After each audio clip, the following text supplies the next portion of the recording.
You've been connected to the DedSecCast. Enjoy the show. Welcome to the first episode of the DedSecCast. My name is Brett, aka UbiCentral, and today I'm joined with my best friend, my co-host, Aftermath. Hey Brett, what's up?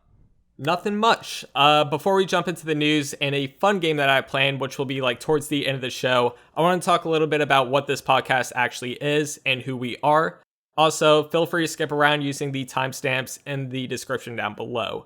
Alright, so what is the DedSecCast? Well, it's a weekly podcast hosted by myself and Aftermath, where we focus solely on Watch Dogs, hence the name DedSecCast. This episode, we don't have a guest, as this is more of an introduction, but in the future, we would love to have members of the community, employees at Ubisoft, etc. So, if you're interested in being on the show or have someone in mind, feel free to let us know in the comments down below. Right now, I'm still debating on which day the podcast should go up because I have other videos to make. Sometimes life will get in the way, but I'm like 90% sure we can make Mondays work. But with that out of the way, I would like to discuss who we are since this is the first episode and you might be new to the channel. So I'll start first. My name is Brett. I'm 19 years old. I run the channel UbiCentral. However, it wasn't always called that. It was actually Watch Dogs Central when I started. And I remember covering this game a ton before release. I pretty much knew everything before the game even came out. And I've played Watch Dogs about 4 times now. And while there is problems with the game, I enjoyed my time with it for what it was. And I am very excited for Watch Dogs 2. Aftermath, who are you? Well, my name is Nick. I'm 17 years old, and I'm actually a longtime fan of Assassin's Creed. I'm a moderator on the Assassin's Creed subreddit, and I run an Assassin's Creed-focused podcast called Animus Island, which you may have heard of. I'm actually a pretty recent fan of Watch Dogs. I really love the games, and I love talking to Brett all about them, so I'm really excited for this podcast. Yes, and let's talk a little bit about the news for this week. Spoiler alert, there really isn't that much because, well, the game hasn't officially been announced by Ubisoft. However, that didn't stop GameStop from listing Watch Dogs 2 on their site, but there isn't any juicy details like the release date or the box art. But some people have speculated the reason for this going live is because Ubisoft is close to showing it off for the first time. I personally think we won't see anything until E3, which is June 14th through the 16th, I believe. But do you think we'll see anything before that, Aftermath?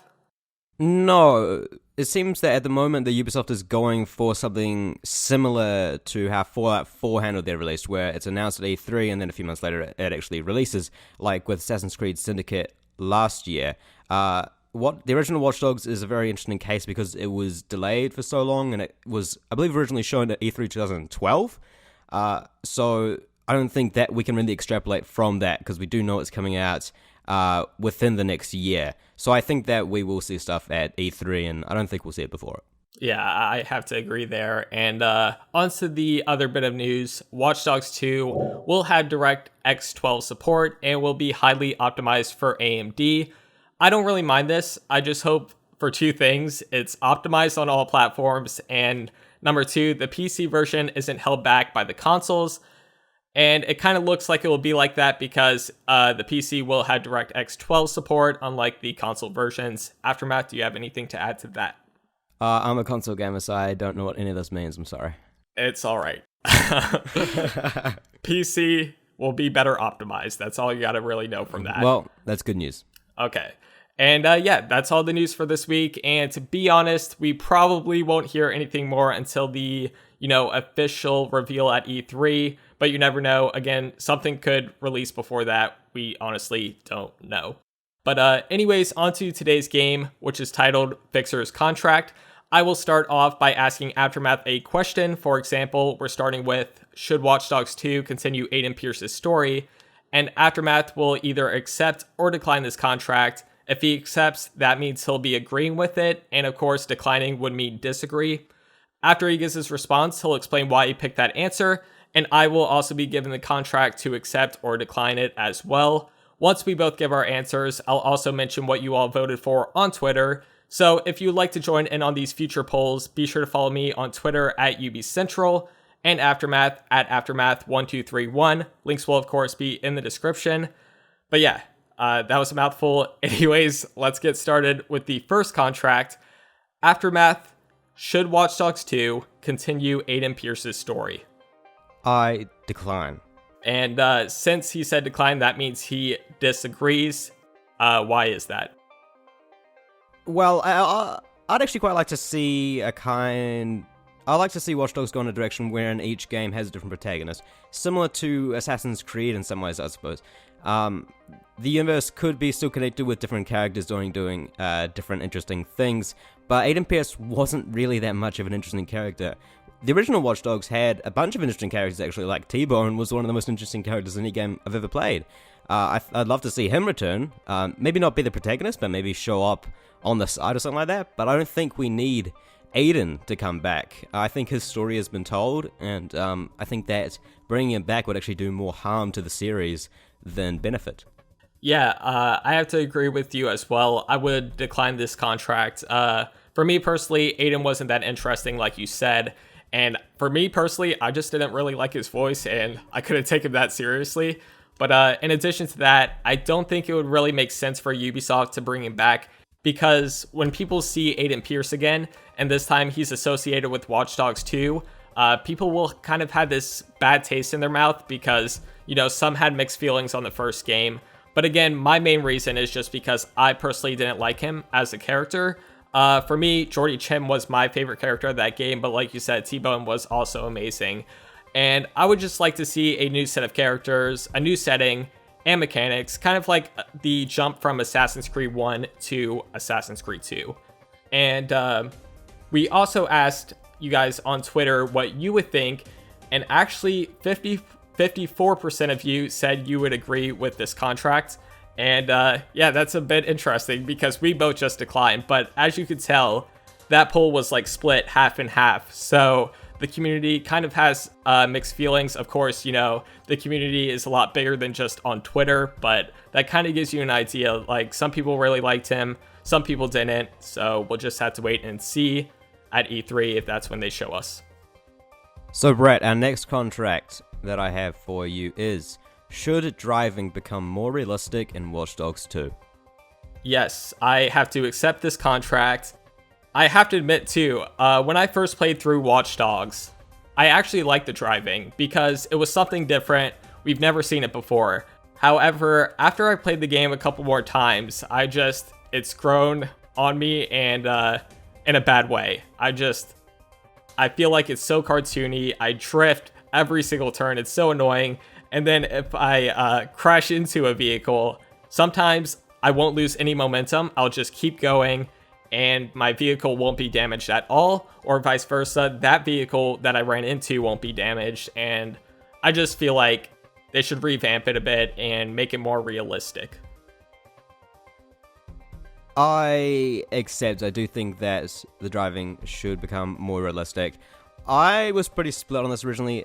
I think that the driving Watch Dogs 1 it takes a little bit to get used to, but it is fun and fun to play around with when you get used to it, though. My issue comes when Ubisoft have created this amazing world. Like, as you walk along the street, you can see leaves being blown around by the wind. Your coat gets blown around with the wind. And so they've created this world which is amazingly realistic, and it feels so amazing to be in. And then as soon as you get in a car, then it's just the most gamey and arcadey feel. So I feel there's a disconnect there, which is rather jarring. And so I just didn't... Similar with you, I actually quite liked it originally, and I felt that it was unique, but I'm not uncertain it just quite fits for where Watch Dogs is going. So I do think that it should become more realistic, more like GTA in the next game. Yeah, I mean, like I said, the first time playing it through, it was very fun because it was something different. But you realize Watch Dogs is trying to be this serious game, and like you said, the driving doesn't really fit in that world that they try to create. So yeah, I would, again, have to say realistic. And so we also asked Twitter, and they said 81% said yes, the driving should become more realistic in Watch Dogs 2. Yep, that isn't really surprising to me. I've seen a lot of comments about it, and that's probably where a lot of people can agree on, as you can see in the poll, where they think it should become more realistic. But on to the final contract. should Watch Dogs 2 be set in San Francisco? I accept this contract. As you know, one of the leading studios that developed Watch Dogs 2 actually created the game's Drive of San Francisco. And so I think that if Watch Dogs 2 were to be set in San Francisco, then we could see some amazing throwbacks to that. It would be a great opportunity for references and Easter eggs from those games.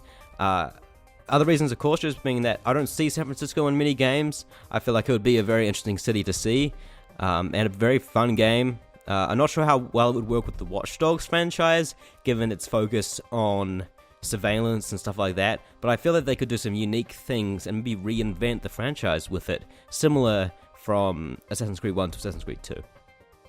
I would accept as well. Personally, I'm accepting it more because I actually got to visit San Francisco last year, and the city is just completely different from where I live or anything I've really seen. It's just so diverse, there's so many people, and there is a lot of technology there. I also heard a lot of people say New York would also be a good one, which again, I wouldn't mind. But I would rather have San Francisco just because I personally like that city a lot when I went there. It is really crowded though.